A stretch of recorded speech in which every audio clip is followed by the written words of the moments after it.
Sawubona mngani, sondela silalele nansi indaba emnandi ethi intukuthelo yelanga.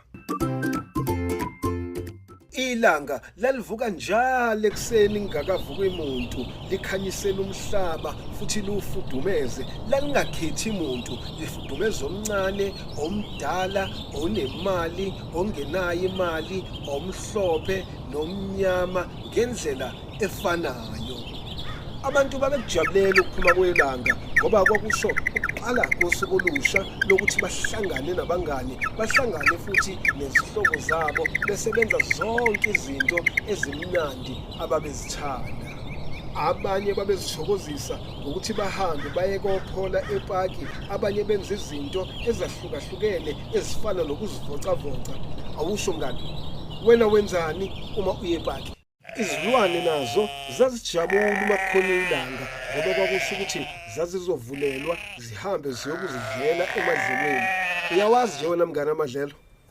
Awubuze lapha ekhaya ukuthi ayini amedlelo bese uyabuya uzongixoxela. Nezitshalo zaziqhakaza zibe zinhle uma zibona ilanga, phela lalizipha umsoco liphinde lizivikele nasezinambuzaneni eziyingozi kuzona. Kwathi konke kusekuhle kusemnandi emhlabeni, abantu baqala benza izinto ezingezinhle, babasa imililo engenasidingo, washa imvelo, izilwane zaphelelwa amakhaya nokudla. Abantu bakha izimboni ezinkulu nezimoto, konke lokhu okwakukhipha intuthu eyingozi futhi eyayilixhopha ilanga.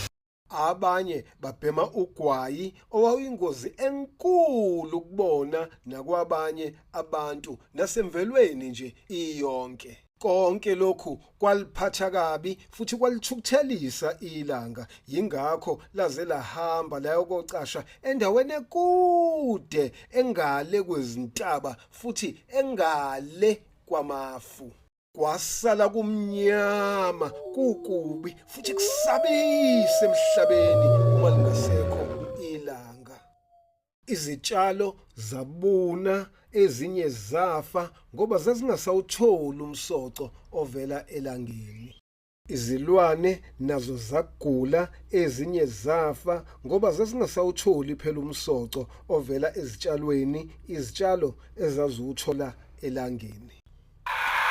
Amagciwane ajabula kakhulu uma lingasekho ilanga ngoba ilona eliyavimba ukuthi enze umsebenzi wawo omubi okugulisa abantu. Bagula kakhulu abantu ngoba amagciwane ayesezitanasela nje ezitamuzela kubona lingasekho ilanga elaliwavimbela. Bazisola abantu ngokuphatha kabi ilanga, bahamba baya entabeni bayakocela uxolo elangeni, bathembisa ukuthi babengeke besaliphatha kabi, bakhombisa nokuzisola, bathembisa futhi nokuthi imvelo basebezoyiphatha kahle bayinakekele. Ilanga ngoba lalinenhliziyo enhle labaxolela abantu, kodwa nje labadonsa ngendlebe, lathi uma beke baphinda baliphatha kabi noma bangayinakekela imvelo, laliyohamba liye endaweni ekude la ababengeke baphinde balithole khona futhi lalingeke liphinde libuye. Kwaphinde kwabamnandi emhlabeni ilanga selibuyile, selibakhanyisela abantu, libafudumeza, nabantu baziphatha kahle, bathembisa nje ukuthi babengeke besaphinde ngempela nje baliphathe kabi futhi imvelo base beyinakekela.